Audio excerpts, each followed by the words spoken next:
Alright, let's get started. Let's begin by priming our face and neck with NYX's Hydra Touch Primer. Mixing the HD Studio Foundation in soft beige and nude, we're going to distribute that color all over the face and neck before buffing it out.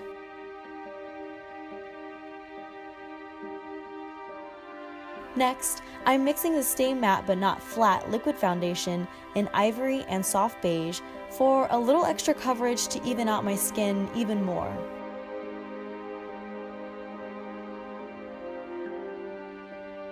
Using the HD finishing powder, we're going to set all of that in.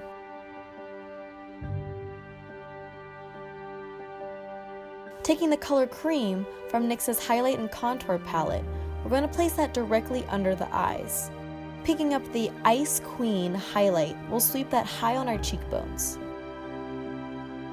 Using the color Toffee, I'm beginning to sculpt the face by adding some contour and definition to my cheeks, temples, and jawline.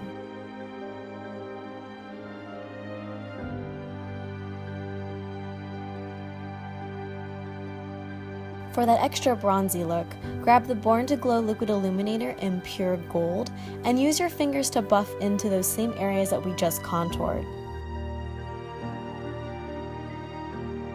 Using NYX's Micro Brow Pencil in Auburn, take the spoolie end of your brush to brush your brow hairs up before applying a high coverage concealer to most of the brow. If you have very thick or dark brows, you may need to use a method to completely block them out.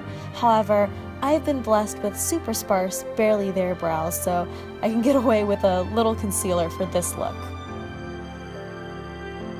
Set your concealer with some powder and begin drawing in some anime brows. I'm essentially creating thinner, arched brows with a pencil before going back in with an angled brush and some brow pomade to just lock in a very nice, bold line.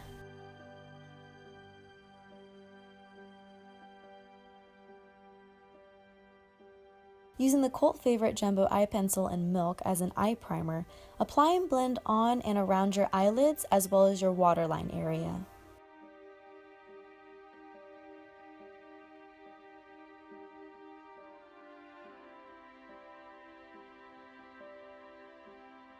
To make your eyes pop and look a little bigger, apply a white shimmery eyeshadow to the inner corners of your eyes and eyelids. Apply a bronzy gold to the middle and outer edges of the eyelids, as well as underneath the waterline. Use a clean, fluffy brush to blend it all out. Taking a black felt liquid liner with a sharp, clean tip, line your eyelids with a small flick of a wing at the ends. Apply black mascara to your top eyelashes.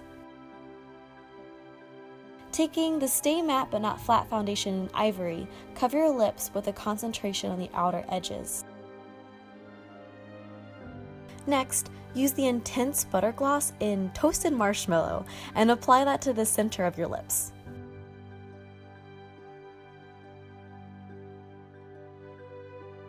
Finally, I decided to go back in with a little more liquid illuminator just to sculpt the face even more.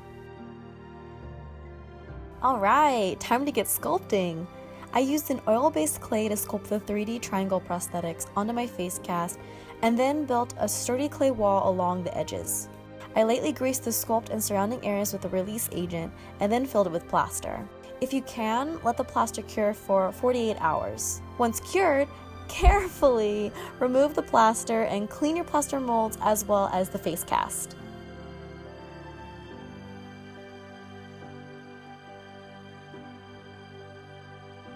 To create my DIY food-grade gelatin, I'm using a microwavable bowl to mix roughly equal parts gelatin powder, glycerin, and water.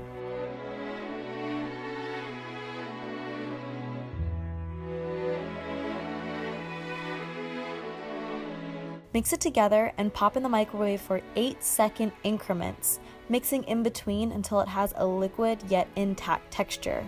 Please be careful not to let this boil or burn. You will probably ruin it, but luckily it's cheap enough that we can just start over. After I added a few drops of foundation to color the gelatin, just mix it up. Once ready, fill the plaster molds and scrape off any excess gelatin from the top to level off. Then place it back onto the face cast and let it set. Gelatin does set fairly quickly, like within seconds, so there really isn't too much working time. However, if you find that it did set too early before you're ready, that's okay, because the great thing about gelatin is that you can just roll up the used part, pop it in a microwave for a few seconds, and then reuse it. Once the gelatin's set, carefully remove and powder so it won't be as sticky. I also went in with an X-Acto knife and trimmed off any excess, as well as any remaining gelatin from the negative space inside the prosthetic design.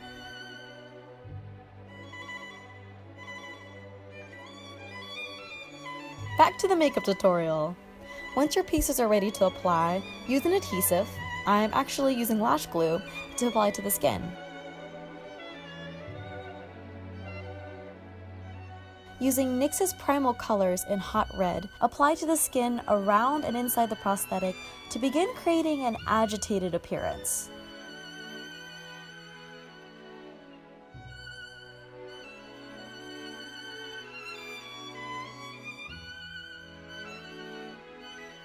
Next, I'm taking the high definition blush in Crimson and alternating between this blush and the primal color to create a bolder look in and around the triangles.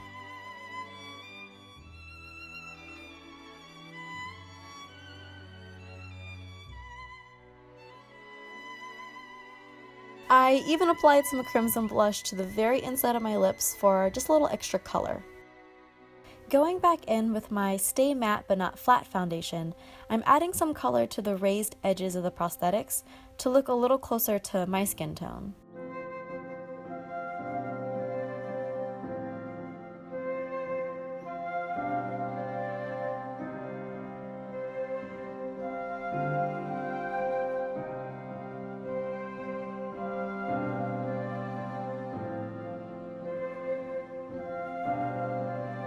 Next, I awkwardly applied a pair of NYX false lashes in Malevolent. Finally, I took a little bit of thick stage blood and applied inside the prosthetic just for some extra depth, color, and texture.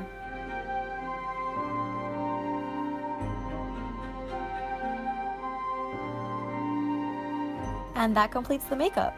Now all that's left to do is go grab your fur cape and spear and go save the earth that the humans are destroying. Alright guys, I hope you enjoyed that. Don't forget to vote 3 times a day between June 17th and June 24th at NYXFaceAwards.com.